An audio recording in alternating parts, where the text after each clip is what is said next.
धोक्यात दिसायला लागतो. तुमचा धर्म हा तुम्हाला धोक्यात दिसायला लागतो.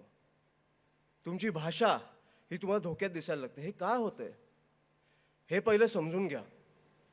4 वर्ष काही नसतं.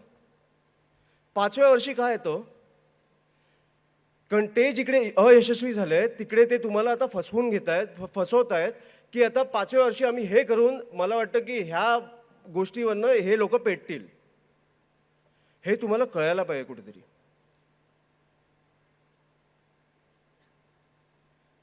हे असं सहज जाऊन देऊ नका.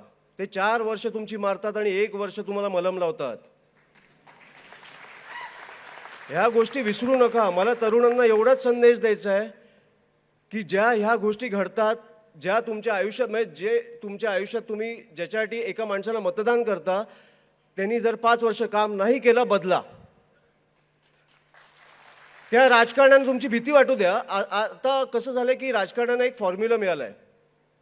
5व्या वर्षी काय करायचं, 5व्या वर्षी तुम्ही काय करायचं हे तुम्ही ठरवलं पाहिजे. म्हणून मी आज तुमच्यासमोर आलोय आणि ते आपण आता ह्याच्या पुढे करणार आहोत. त्याच्यामुळे आपण आता 1 तारखेला सदस्य नोंदणी आपण आपली जाहीर करत आहोत. आजपासून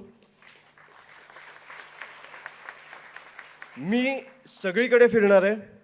जिथे जिथे शक्य होईल तिकडे जाणार आहे.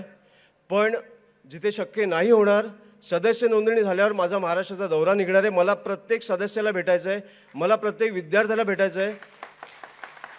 आणि 1 असेल, 100 असतील, 1000 असतील, विद्यार्थी असतो, तरुण असतो, त्याची प्रॉब्लेम तेवढीच मोठी असते. आपल्यासाठी छोटी असली तरी त्याच्यासाठी मोठी असते. त्याच ह्याच्यानी तुम्हाला ते समोर जायचं आहे. त्याच्यामुळे मी एवढंच सांगायला तुमच्या समोर आलो आहे.